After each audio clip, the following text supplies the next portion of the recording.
السلام علیکم ورحمۃ اللہ وبرکاتہ۔ میں 40 سال کی ہو چکی تھی لیکن میری شادی نہیں ہوئی تھی۔ میں نے نوکری کر کے سب بہن بھائیوں کی ذمہ داری اٹھائی تھی۔ ایک ایک کر کے میرے بہن بھائیوں کی شادی ہوتی چلی گئی اور وہ سب اپنی زندگی میں آگے بڑھ گئے۔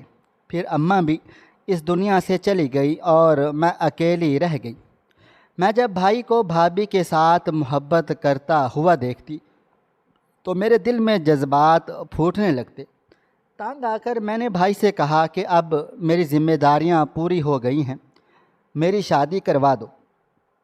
میرے بھائی جان نے بات سن کر ایک ایسی بات کہی کہ میرے قدموں تلے سے زمین نکل گئی۔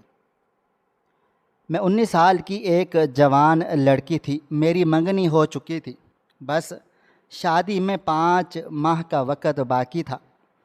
جبھی ہماری زندگی پوری طرح سے پلٹ گئی۔ وہ دن مجھے آج بھی اچھی طرح سے یاد ہے۔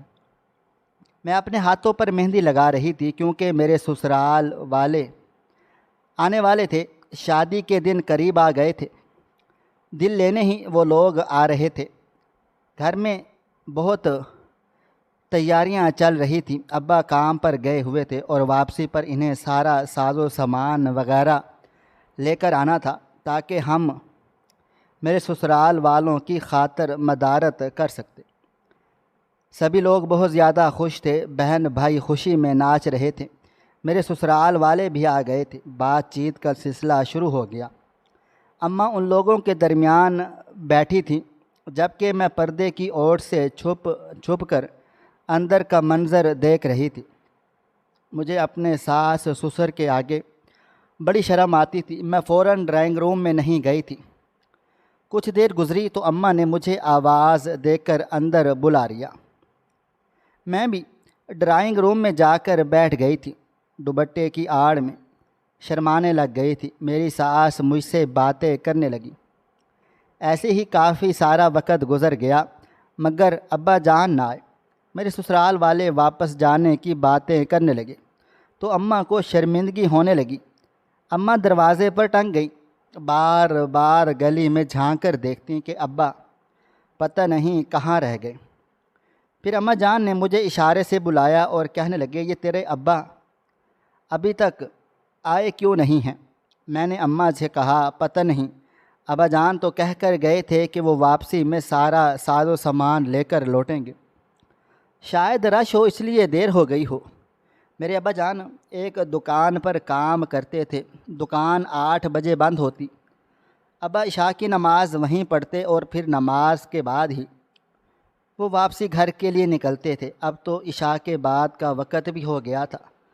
سسرال والے واپس جانے کی باتیں کر رہے تھے لیکن نہ ابا آئے تھے اور نہ ہی وہ سامان جو ہمیں سسرال والوں کے آگے رکھنا تھا۔ دھیرے دھیرے ابا کے نہ آنے پر ہم سب کو یہی تشویش لاحق ہونے لگی۔ میں سب سے بڑی بہن تھی۔ میں نے ہی بار بار ابا کا فون ملایا لیکن فون بند جا رہا تھا، اور پھر ایسی اطلاع ہمارے گھر چلی آئی کہ جسے سن کر ہمارے رونگٹے کھڑے ہو گئے تھے۔ وہ کوئی آدمی تھا جو ہمارا پتہ ڈھونڈتے ہوئے آیا تھا اور اس نے بتایا تھا کہ ہمارے ابا کو کسی گاڑی والے نے ٹکر ماری ہے، وہ ہسپتال میں زندگی اور موت کی جنگ لڑ رہے ہیں۔ ان کے پاس کوئی سامان تو نہیں ملا تھا، نہ ہی موبائل فون، البتہ ایک شناختی کارڈ پڑا ہوا تھا جس کے پتے سے وہ ہمیں تلاش کرتا ہوا یہاں تک چلا آیا تھا۔ میرے ساس سسر بھی ہمارے گھر میں ہی موجود تھے۔ وہ ہمیں لے کر فوراً سے ہسپتال بھاگے اور ہمیں وہاں پہنچنے پر پتہ چلا کہ ابا جان کچھ لمحوں پہلے ہی اس دنیا سے گزر گئے ہیں۔ ہم پر ایسی قیامت ٹوٹی جو بیان سے باہر تھی۔ شادی کے دنوں میں جب گھر میں خوشیوں کا ڈیرا تھا، اس وقت میرے ابا جان نے اچانک ہی زندگی سے منہ پھیر لیا تھا۔ ابا جان جو ہمیشہ ہنستے مسکراتے صبح دفتر کے لیے نکلے تھے، وہ 4 کاندھوں پر گھر واپس لوٹے تھے۔ صبح کے وقت ابا مجھے بہت زیادہ تنگ کر رہے تھے، میری شادی کا ذکر کر کے مجھے چھیڑ رہے تھے۔ میری اپنے ابا سے بڑی گہری یاری دوستی تھی۔ میں سب سے بڑی تھی، اس لیے ابا کے بہت زیادہ قریب بھی تھی۔ ابا اکثر ہی شادی کا ذکر کر کے مجھے تنگ کرتے اور کہتے کہ میری بیٹی پرائی ہو جائے گی تو میں کیا کروں گا۔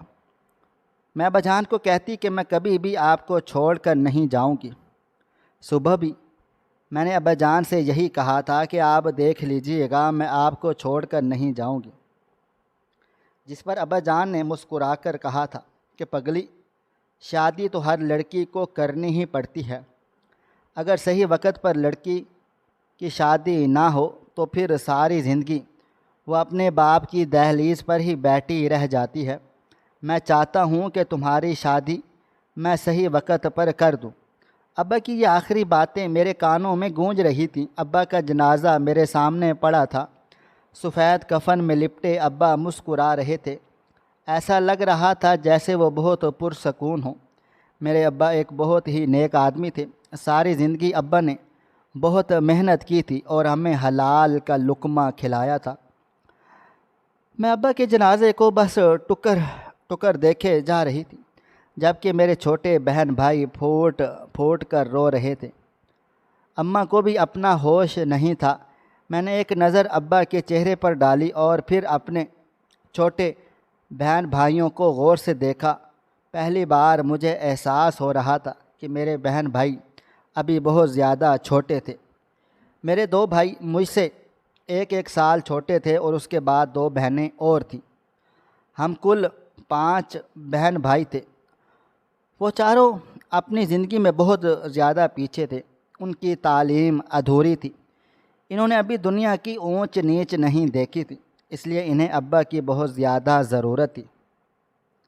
ابا ایسے وقت میں ہمیں چھوڑ کر گئے تھے کہ جب اولاد کو ماں باپ کی بہت زیادہ ضرورت ہوتی ہے، خاص کر ایسی کچی عمر میں لڑکوں کے سر پر باپ کا سایہ ہونا بہت ضروری ہوتا ہے۔ میں نے اپنے بہن بھائیوں کو اپنے قریب کیا، اپنے سینے سے لگا لیا اور پھر ہم پانچوں مل کر رونے لگ گئے۔ میرے ابا کا جنازہ اٹھا تو سارا مجمع سسک اٹھا تھا، ہر کوئی اس اچانک موت پر اشک بار تھا۔ لیکن میں نے ابا کے جنازے پر ہاتھ رکھ کر قسم کھائی کہ میں بڑی بیٹی ہونے کا فرض نبھاؤں گی اور اپنے سارے بہن بھائیوں کی ذمہ داری خود اٹھاؤں گی۔ میرے ابا جان کو مجھ پر بڑا مان تھا۔ میں نے اپنے جاتے ہوئے باپ سے وعدہ کر لیا تھا کہ میں کبھی بھی ان کے مان کو ٹوٹنے نہیں دوں گی۔ ابا جان کا جنازہ اٹھ گیا، گھر ویران ہو گیا، بہن بھائی سب سہم گئے، ہر کوئی ایک دوسرے کو دیکھتا تو اپنی آنکھوں کے آنسو چھپانے لگتا۔ ہمارا گھر کیسے چلنے والا تھا، گزارا کیسے ہونا تھا، ہم میں سے کسی کو بھی کچھ خبر نہیں تھی۔ ابا جان جس دکان پر کام کرتے تھے اس کے مالک نے بس ابا کے جنازے میں ہی شرکت کی تھی اور اس کے بعد دوبارہ وہ پلٹ کر نہیں آیا تھا۔ اماں عدت کے دنوں میں تھی۔ کچھ دن پاس پڑوس والوں نے ہماری خیر خبر لی اور پھر سب اپنی اپنی زندگیوں میں مگن ہو گئے۔ میرے سسرال والے بھی جب ایک ہفتے کے بعد دوبارہ پلٹ کر آئے تو اماں سے کہنے لگے، بھائی صاحب تو رہے نہیں، بھابھی آپ کی عدت ختم ہو جائے تو سادگی سے مصباح کو ہمارے ساتھ رخصت کر دیں۔ اپنی ساس کی باتیں سن کر میں نے فوراً سے کہا، آنٹی اتنی جلدی اب میں شادی نہیں کر سکتی، میرے چھوٹے چھوٹے بہن بھائی ہیں، میری کچھ ذمہ داریاں ہیں، آپ لوگ کچھ عرصہ رک جائیں، میں نوکری کر کے پہلے اپنے بہن بھائیوں کی تعلیم پوری کروانا چاہتی ہوں، جلد ہی میرے دونوں بھائی کسی قابل ہو جائیں گے تو پھر میں بھی شادی کر لوں گی۔ میری بات سن کر میری ساس نے عجیب نظروں سے مجھے دیکھا تھا اور کہنے لگی، ہم ایسی لڑکی کو بہو نہیں بنا سکتے جو نوکری پیشہ ہو، تمہیں بھی ہم نے اسی لیے پسند کیا ہے کیونکہ تم سیدھی سادی گھریلو لڑکی ہو۔ نوکری کرنے والی لڑکیاں بہت چلاک ہوتی ہیں اور پھر ہمارا معاشرہ بھی ایسی لڑکیوں کو اچھا بھی نہیں سمجھتا ہے۔ تم رخصت ہو کر ہمارے ساتھ چلو، تمہارے بھائی اب اتنے بھی چھوٹے نہیں ہیں، کوئی نہ کوئی نوکری وغیرہ کر کے وہ گھر چلا ہی لیں گے، تم کب تک ان لوگوں کے لیے اپنی شادی کو روکو گی؟ ساس کی بات سن کر میں حیران رہ گئی۔ میں نے کہا آنٹی، اگر ابا زندہ ہوتے تو بات کچھ اور ہوتی، لیکن اب ابا اس دنیا میں نہیں رہے تھے۔ گھر چلانے کے لیے کسی کو کمانا ہوگا اور میں ہی سب سے بڑی ہوں۔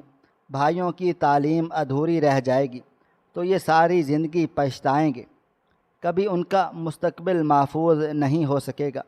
میں چاہتی ہوں یہ لوگ اچھی پڑھائی کر لیں، تعلیم حاصل کر کے کسی مقام پر پہنچ جائیں، تاکہ انہیں کبھی یہ احساس نہ ہو کہ باپ نہ ہونے کی وجہ سے یہ زندگی میں کہیں پیچھے رہ گئے ہیں۔ میری بات سن کر میری اماں کہنے لگی، مصباح تم ان چکروں میں نہ پڑو، میں خود چاہتی ہوں کہ تمہیں عزت کے ساتھ رخصت کر دوں۔ یہ رشتہ تمہارے باپ نے جوڑا تھا، اس لیے میں تمہاری سادگی سے شادی کرنے کے لیے تیار ہوں۔ میری عدت ختم ہو جائے تو میں تمہیں رخصت کر دوں گی۔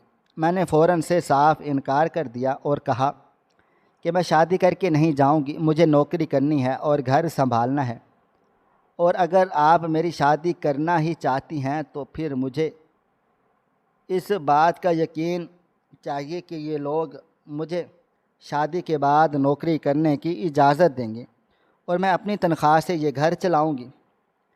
میرے اس انداز پر میری ساس نے برا سا منہ بنا لیا اور کھڑی ہو کر اماں سے کہنے لگی، بہن معاف کرنا، ہم تو یہ سمجھے تھے کہ آپ کی بیٹی سیدھی سادی ہوگی، لیکن باپ کے گزرتے ہی اس کے تو پر نکل آئے ہیں۔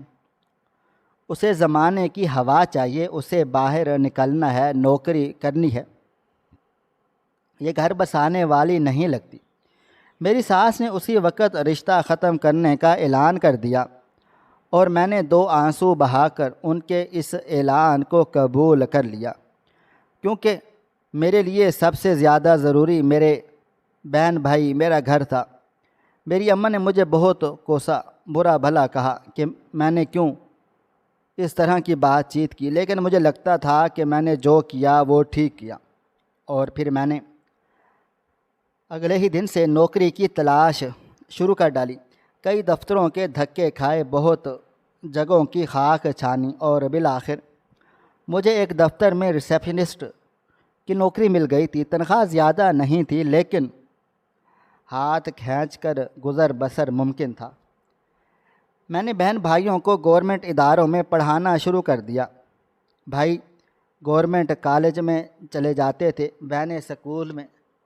دھیرے دھیرے زندگی کی گاڑی بڑھنے لگ گئی تھی۔ کبھی کبھی اماں مجھے بہت ناراض نظروں سے دیکھتی۔ انہیں اس بات پر بڑا غصہ تھا کہ میں نے جاوید جیسے لڑکے کا رشتہ کیوں ٹھکرا دیا، لیکن میں ایسے لڑکے سے شادی نہیں کرنا چاہتی تھی جس کے گھر والوں کے نزدیک میری مجبوریاں یا میری پریشانیاں بے معنی ہوں۔ کل کو اگر مجھے کوئی اور تکلیف پہنچتی تو یہ لوگ میرے ساتھ کیا کرتے؟ اگر میری ماں کو ضرورت پڑتی تو شاید میرے سسرال والے تو مجھے کبھی بھی اپنے گھر والوں کی مدد نہ کرنے دیتے۔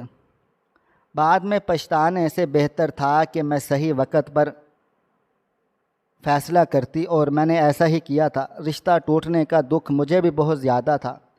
کہیں نہ کہیں اس جاوید کے ساتھ میرا دل جڑ چکا تھا، لیکن میں نے اپنے دل کی خواہشات کو دل میں ہی دفن کر دیا تھا۔ کبھی کبھی ذمہ داریاں خواہشات سے زیادہ ضروری ہوتی ہیں۔ اسی طرح زندگی آگے بڑھنے لگ گئی تھی۔ وقت کے ساتھ ساتھ میری نوکری، میری تنخواہ بھی اچھی ہوئی۔ میں نے بھائیوں کو کالج سے یونیورسٹی میں اور بہنوں کو سکول سے کالج میں کروایا۔ میں نے کسی کی تعلیم کو روکنے نہ دی۔ میں صبح سے شام تک نوکری کرتی اور شام سے رات تک گھرداری بھی دیکھتی تھی۔ میں خود سارا کھانا بناتی تھی، خود صفائی ستھرائی کرتی، آدھی آدھی رات کو واشنگ مشین لگا کر کپڑے بھی دھوتی تاکہ میرے چھوٹے بہن بھائیوں کو کوئی دکھ تکلیف نہ پہنچے۔ میرے اماں ابا کے گزرنے کے بعد سے بیمار رہنے لگی۔ ابا کا یوں اچانک سے جانا ان کے لیے بہت گہرا صدمہ تھا۔ اس لیے میں اماں جان کو بھی کوئی کام کرنے نہیں دیتی تھی، اور نہ ہی میں یہ چاہتی تھی کہ گھر کے کام کاج میں پڑھ کر میرے بہن بھائیوں کی تعلیم خراب ہو۔ میرے بہن بھائی بہت اچھی تعلیم حاصل کر رہے تھے، سب کے رزلٹس بہت اچھے آتے تھے، اور یہی دیکھ کر مجھے بڑی خوشی ہوتی تھی۔ میں کتنی ہی تھکی ہاری کیوں نہ ہوتی، جب اپنے بہن بھائیوں کو کامیاب ہوتا ہوا دیکھتی تو میری ساری تھکن اتر جاتی تھی۔ میرے بڑے بھائی کا گریجویشن پورا ہوا تو ساتھ ہی اسے ایک کمپنی میں نوکری بھی مل گئی تھی۔ اس نے وہ نوکری بھی کر لی اور ساتھ ساتھ ماسٹرز میں بھی داخلہ لے لیا تھا۔ انہی دنوں اسے یونیورسٹی میں ایک لڑکی سے محبت ہو گئی تھی۔ اس نے میرے سامنے یہ بات رکھی کہ وہ اس سے فوراً شادی کرنا چاہتا ہے، کیونکہ اس لڑکی کے گھر والوں کو شادی کی جلتی تھی۔ میں نے یہ سوچ کر حامی بھر لی کہ کہیں میرا بھائی یہ نہ سوچے کہ میں اس پر ذمہ داریوں کا بوجھ ڈال کر خود پیچھے ہٹنا چاہتی ہوں۔ اس لیے میں نے خود اس کی شادی وہاں کروا دی، جبکہ اماں ہرگز بھی اس حق میں نہیں تھی۔ اماں جان کا کہنا تھا کہ تم اب سب کچھ بھائی جان کے حوالے کر دو اور خود رخصت ہو کر چلی جاؤ۔ اماں میرے لیے رشتہ دیکھنا چاہتی تھی، لیکن میں نے اماں کو روک دیا اور کہا کہ اتنی جلدی میں چھوٹے بھائی پر سب کچھ نہیں ڈالنا چاہتی۔ میری نظر میں وہ ابھی اس قابل بھی نہیں ہوا تھا کہ اتنی زیادہ ذمہ داری اٹھا سکتا، اس لیے میں نے اس کی وہاں شادی کروا دی جہاں وہ چاہتا تھا۔ میرا بھائی بہت زیادہ خوش ہوا، لیکن شادی کے بعد کافی کچھ بدل گیا تھا۔ وہ بھابھی کے ساتھ ہی وقت گزارنے لگا۔ ہم نے اوپر ایک چھوٹا سا کمرہ بنوا کر ان دونوں کو دے دیا تھا۔ بھائی سارا وقت بھابھی کے ساتھ مصروف رہتا، اپنی کمائی کا ایک بہت مختصر سا حصہ وہ میرے ہاتھ میں رکھتا اور باقی سارا وہ اپنی بیوی کی فرمائشوں پر خرچ کر دیتا تھا۔ لیکن پھر بھی میں خاموش رہی تاکہ گھر کا ماحول خراب نہ ہو، جبکہ اماں مجھے بار بار ٹوکتی کہ یہ صحیح نہیں ہے، اسے احساس ہونا چاہیے کہ تم نے اس کی خاطر کتنا کچھ قربان کیا ہے، پھر وہ کیسے اپنی ذمہ داریوں سے منہ پھیر سکتا ہے۔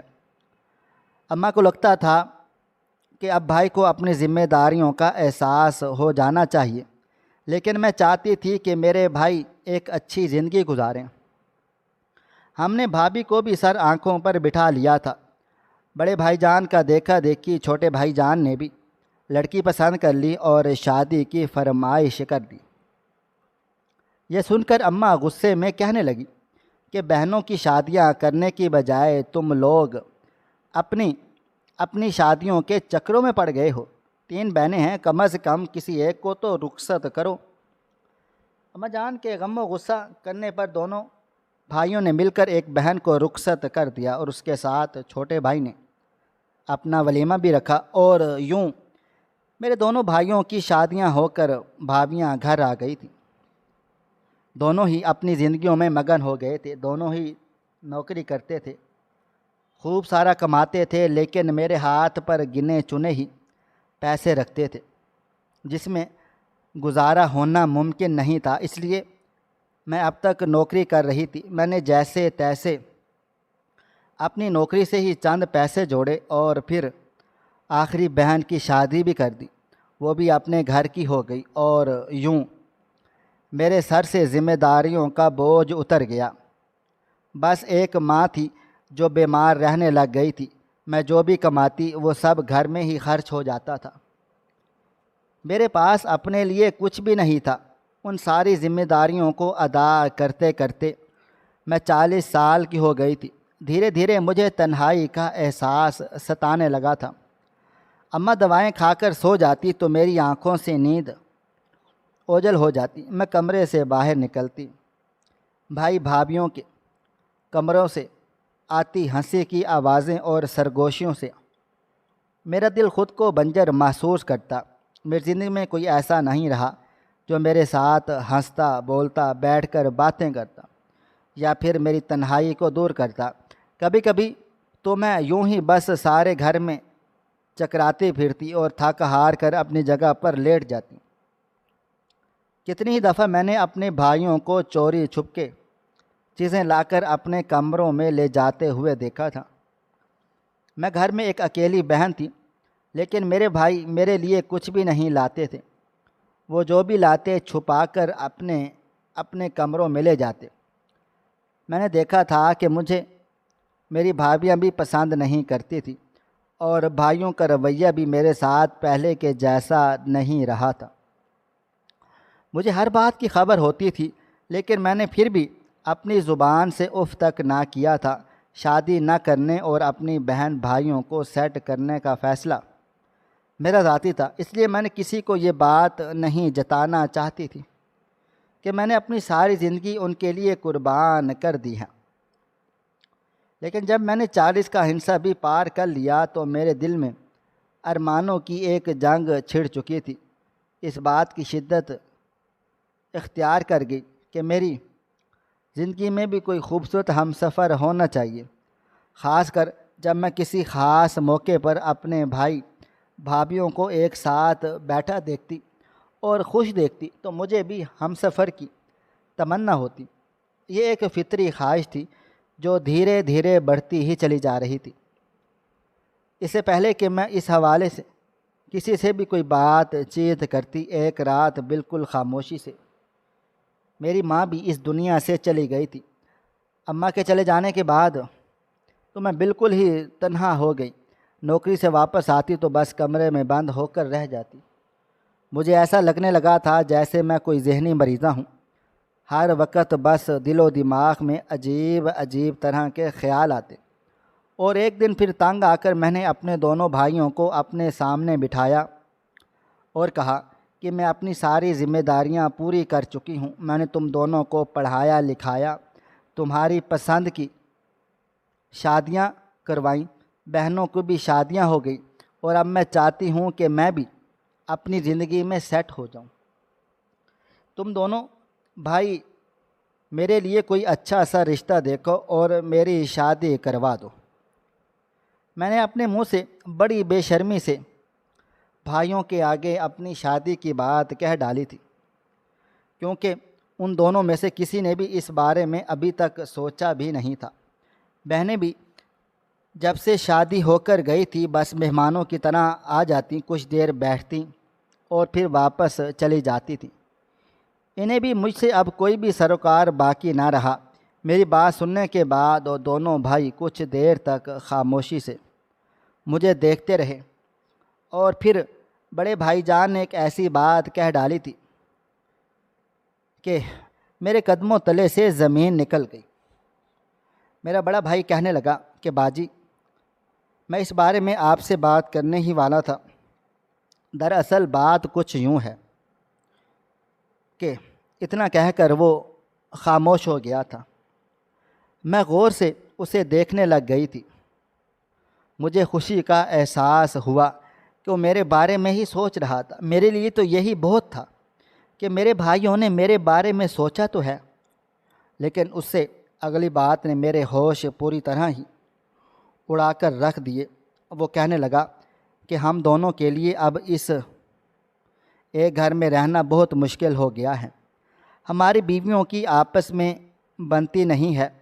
ماں باپ تو نوکری پر ہوتے ہیں، سارا دن گھر میں خوب جھگڑے ہوتے ہیں، اس لیے ہم دونوں بھائیوں نے مل کر یہ فیصلہ کر لیا ہے کہ ہم اس گھر کو فروخت کر دیتے ہیں اور سب کو حصے دے دیں گے، اور ہم دونوں اپنا الگ الگ گھر کر لیں گے۔ اب ایک گھر میں گزارا نہیں ہو رہا۔ کل کو ہمارے بچے ہوں گے تو اور بھی خرچے اور جھگڑے بڑھیں گے۔ بھائی جان کی باتیں سن کر مجھے ایسا لگا تھا جیسے کسی نے میرے سر پر آسمان گرا دیا ہو۔ وہ میرے بارے میں نہیں بلکہ اپنے مستقبل کے بارے میں سوچ و بچار کر رہے تھے، اور میں بس ہکا بکا سی دونوں کو دیکھے جا رہی تھی۔ پھر بڑا بھائی کہنے لگا کہ میں نے ایک پارٹی سے بات بھی کر لی ہے، تقریباً 50 لاکھ روپے میں ہمارا یہ گھر فروخت ہو رہا ہے۔ اسے بیچ کر ہم حصے کر لیں گے، اور آپ کے حصے میں جو بھی پیسے آئیں گے اس سے ہم آپ کی شادی کر دیں گے۔ بھائی نے بڑی شفاقی سے مستقبل کا سارا پلان مجھے بتا دیا تھا، جس میں شاید مجھے لے کر کہیں بھی انہوں نے کچھ بھی نہیں سوچا ہوا تھا، سوائے اس کے کہ وہ میرے حصے کا پیسہ مجھے دے دیتے اور میرے فرض سے سب کا دوش ہو جاتے۔ میں بس پھٹی پھٹی نگاہوں سے اپنے بھائیوں کو دیکھے جا رہی تھی۔ ابا جان کا یہ گھر فروخت ہو جائے گا، یہ سن کر ہی میرا دل کانپ اٹھا تھا۔ لیکن ایک بار پھر میں نے اپنے بھائیوں کی خاطر خاموشی اختیار کر لی اور کہا، چلو ٹھیک ہے، تم لوگوں کو جیسے ٹھیک لگتا ہے ویسے کر لو، لیکن پہلے میرا رشتہ تلاش کر لو۔ تم دونوں اگر الگ الگ ہو جاؤ گے تو میں کہاں رہوں گی؟ تم دونوں کی بیویاں مجھے کچھ خاص پسند بھی نہیں کرتی۔ میری شادی کر دو تاکہ میں بھی اپنے گھر کی ہو جاؤں۔ میں دل پر پتھر رکھ کے میں نے اپنے بھائیوں کو دوبارہ اپنی شادی کی بات کی تھی۔ جو بات سچ تھی وہ میری زبان پر آ گئی تھی اور وہ دونوں بھی خاموش ہو گئے۔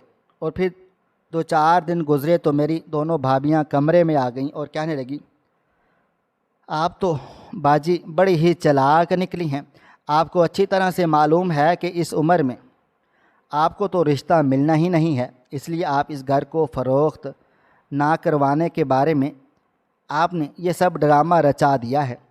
ہمیں سب کچھ سمجھ میں آتا ہے کہ آپ چاہتی ہی نہیں ہیں کہ ہماری زندگیوں میں سکون آ جائے، ہم اچھی زندگی گزار لیں، آگے بڑھیں، اس لیے تو آپ نے یہ شرط رکھ کر بیٹھ گئی ہیں۔ اور آپ کے دونوں بھائی تو بیوقوف ہیں، باجی باجی کہتے نہیں تھکتے، لیکن ہم کوئی بیوقوف نہیں ہیں۔ ہمارے لیے اب اس پرانے محلے میں رہنا ممکن نہیں ہے۔ مان لیا کہ آپ نے شادی نہیں کی، بہن بھائیوں کو پڑھایا لکھایا، شادی کروائی، تو کیا اب آپ ساری زندگی ہمارے سروں پر مسلط رہیں گی؟ کیا ہم سانس بھی آپ سے پوچھ کر لیں گے؟ کیا ہمیں ہمیشہ آپ کے احسانوں تلے دب کر ہی رہنا ہوگا؟ ہماری اپنی کوئی زندگی نہیں ہے، ہم اس گھر میں نہیں رہنا چاہتے، یہ گھر تو ہر حال میں فروخت ہوگا، چاہے آپ کتنے ہی ڈرامے کیوں نہ کر لیں۔ وہ دونوں مجھ سے جھگڑا کرنے کی نیت سے آئی تھیں اور میری ساری قربانیوں پر پانی پھیر کر مجھے ہی مجرم ٹھہرا کر نکل گئی تھی۔ میں بس ان کو خاموشی سے دیکھتی رہ گئی اور کچھ بھی نہ کہا تھا۔ ان کے چلے جانے کے بعد میں پہلی بار پھوٹ پھوٹ کر روئی تھی۔ مجھے یقین ہی نہیں آ رہا تھا کہ یہ دنیا اتنی زیادہ تلخ ہے، یہاں نہ رشتوں کی قدر ہے نہ ہی قربانیوں کی۔ میں نے اپنے بہن بھائیوں کے لیے کیا کچھ نہیں کیا تھا اور اب بدلے میں صرف طنز کے نشتر برداشت کر رہی تھی۔ اسی شام ایک پارٹی آئی اور ہمارے گھر کی ڈیل طے ہو گئی تھی۔ میرے بھائیوں نے 50 لاکھ میں گھر فروخت کر دیا تھا اور دونوں شادی شدہ بہنوں کو ان کا حصہ دے دیا گیا تھا، مجھے بھی میرا حصہ دے دیا گیا، اور وہ دونوں کرائے کے اپارٹمنٹس میں شفٹ ہو گئے تھے اور میں بیچ سڑک پر آ گئی تھی، کیونکہ نہ ہی میری بھابیاں مجھے رکھنا چاہتی تھیں اور نہ ہی بھائیوں کو مجھ سے کوئی خاص ہمدردی رہی تھی۔ جو پیسے میرے ہاتھ آئے تھے اس میں تو میں کوئی گھر بھی خرید نہیں سکتی تھی۔ میں ایک ہاسٹل میں شفٹ ہو گئی۔ شادی شدہ بہنوں نے مجھے یہی مشورہ دیا تھا کہ میں ہاسٹل میں شفٹ ہو جاؤں۔ ان کا کہنا تھا کہ میری وجہ سے وہ اپنی گھر ہستی خراب نہیں کر سکتی۔ ان دونوں میں سے بھی کوئی بھی مجھے اپنے ساتھ رکھنے کو تیار ہی نہیں تھا۔ میں نے جو نوکری چھوڑنے کے بارے میں سوچ رہی تھی، دوبارہ سے مجھے مجبور ہو کر نوکری کرنے لگ گئی، اور پھر ایک دن مجھے اپنے دفتر میں جاوید مل گیا تھا، وہی جاوید جو میرا منگیتر تھا، جس سے میری شادی ہونے والی تھی۔ وہ مجھے دیکھ کر مسکرایا اور میرے قریب چلا آیا، خیر خیریت پوچھنے لگا تھا۔ پہلے تو مجھے شرمندگی ہونے لگی، میں نے اس سے بات کیے بنا منگنی ختم کر دی تھی، لیکن وہ پھر خود سے معافی مانگنے لگا، اپنے ماں باپ کے رویے کے لیے معذرت کرنے لگا تھا۔ وہ کہنے لگا، میں تو تمہاری مجبوریوں کو سمجھ کر تمہارا ہاتھ تھامنا چاہتا تھا، لیکن بس میرے گھر والے ہی نہ مانے۔ کتنی ہی دیر وہ مجھ سے کھڑا باتیں کرتا رہا تھا، اپنی شادی شدہ زندگی کے قصے سناتا رہا اور میں غور سے اس شخص کو دیکھتی رہ گئی تھی جو شاید کبھی میرا ہم سفر بن سکتا تھا۔ آج وہ ایک اچھی پوسٹ پر تھا، دیکھنے میں بھی کافی ہینڈسم، خوبصورت سا تھا۔ اس سے شادی کر کے میں ایک اچھی زندگی گزار سکتی تھی، لیکن میں نے اپنے ذمہ داریوں کی خاطر اس شخص کو خود چھوڑا تھا۔ مجھ سے کافی دیر باتیں کرنے کے بعد وہ چلا گیا اور مجھے لگا کہ وہ ہمیشہ ہمیشہ کے لیے میرا سکون بھی لے گیا ہے۔ اس رات میں نے ساری رات روتی رہ گئی تھی۔ مجھے احساس ہو رہا تھا کہ میں نے خود کو اپنے بہن بھائیوں کے پیچھے ضائع کر کے غلطی کر دی ہے۔ شاید میں صحیح وقت پر اپنی ماں کے سمجھانے پر شادی کر لیتی تو آج میں اپنی زندگی میں خوش ہوتی، لیکن میں اپنے بہن بھائیوں کی طرح خود غرض نہیں بن سکی تھی۔ میں نے اپنی باپ کا فرض، محبت کا قرض چکانا چاہتی تھی۔ میں نے ایک بار پھر حالات سے سمجھوتا کر لیا اور ایسے ہی نوکری کرتی رہی تھی۔ پھر ایک دن میرے باس کسی کام سے میرے پاس چلے آئے تو کچھ دیر مجھے دیکھنے کے بعد کہنے لگے، کیا بات ہے مصباح، کچھ پریشان سی لگتی ہوں۔ میں کافی عرصے سے، شاید بابا جان کے انتقال کے بعد، اب تک اسی دفتر میں کام کرتی رہی تھی، اس لیے میرے باس مجھ سے بہت زیادہ قریب ہو گئے تھے۔ ان کی بات سن کر اس دن میں خود پر اختیار نہ رکھ سکی اور میں نے روتے ہوئے انہیں ساری بات بتا دی اور یہ بھی بتا دیا کہ اب میں ایک ہاسٹل میں رہتی ہوں۔ یہ سن کر وہ بہت زیادہ حیران و پریشان ہوئے، کہنے لگے، مجھے یقین ہی نہیں آ رہا کہ جن بہن بھائیوں کے پیچھے تم نے سب کچھ لٹا دیا وہ تمہارے ساتھ یہ سب کچھ کر گزرے ہیں۔ میں نے سر جھکا لیا تھا۔ اگلے دن اچانک میرے باس نے مجھے پرپوز کر دیا، کہنے لگے مجھ سے شادی کرو گی۔ میں حیرت سے اپنے 50 سالہ باس کو دیکھا جو انتہائی شریف قسم کے مرد تھے، جنہوں نے کبھی میرے حالات یا میرے یتیم ہونے کا فائدہ نہیں اٹھایا تھا۔ وہ کہنے لگے کہ اپنی بوڑھی بیمار ماں کی وجہ سے میں نے اب تک شادی نہیں کی تھی۔ مجھے ڈر سا لگا رہتا تھا کہ میری بیوی آئے گی تو شاید میں اپنی ماں پر توجہ نہیں دے سکوں گا، لیکن مجھے لگتا ہے کہ اب میں تم سے شادی کروں گا تو میری زندگی میں ایک بہت اچھی تبدیلی آ جائے گی۔ مجھے پورا یقین ہے کہ تم میری بیمار ماں کا اچھے سے خیال بھی رکھو گی اور میری مجبوریوں کو بھی سمجھو گی۔ میرے پاس تو کوئی اور آسرا تو تھا ہی نہیں۔ میں نے اپنے باس کا ہاتھ تھام لیا۔ میری ان سے شادی ہو گئی تھی۔ میں رخصت ہو کر ایک عالی شان بنگلے میں آ گئی تھی جہاں میری ایک بوڑھی بیمار ساس تھی جو بستر پر لگی ہوئی تھی۔ ان کی دیکھ بھال کے لیے ایک نرس بھی تھی۔ میں نے اس نرس کی چھٹی کروا دی اور خود اپنی ساس کا خیال رکھنے لگی۔ میں نے دن رات ان کی خدمت کی۔ میرا شوہر خود بخود میری محبت میں مبتلا ہو گیا تھا۔ قدرت نے میری قربانیوں کا صلہ کچھ اس طرح سے دیا تھا کہ جلد ہی میری گود میں بھی اولاد کی خوشی آ گئی تھی۔ ہماری زندگی مکمل ہو گئی۔ میں نے پلٹ کر کبھی ماضی میں نہیں جھانکا۔ میں دعا کرتی ہوں کہ میرے بہن بھائی جہاں بھی رہیں خوش رہیں۔ البتہ کبھی کبھی دل میں یہ کسک ضرور اٹھتی ہے کہ کاش میرے بہن بھائی میرا تھوڑا بہت سا خیال ہی کر لیتے، تھوڑی سی محبت ہی دے دیتے، تھوڑی توجہ خود میری شادی کروا دیتے تو میں آج ان کے ساتھ جڑی ہوتی۔ لیکن میں روز محشر اپنے ابا جان کے آگے ضرور سرخرو ہو کر کھڑی ہوں گی۔ ناظرین، آپ کو ہماری آج کی کہانی کیسی لگی؟ کومنٹ باکس میں اپنی رائے کا اظہار ضرور کریں۔ مزید اس طرح کی سبق آموز کہانیاں سننے کے لیے ہماری ویڈیوز کو لائک کریں، شیئر کریں اور ہمارے چینل کو ضرور سبسکرائب کر لیں۔ ملتے ہیں کل ایک نئی اور دلچسپ کہانی کے ساتھ۔ اللہ حافظ۔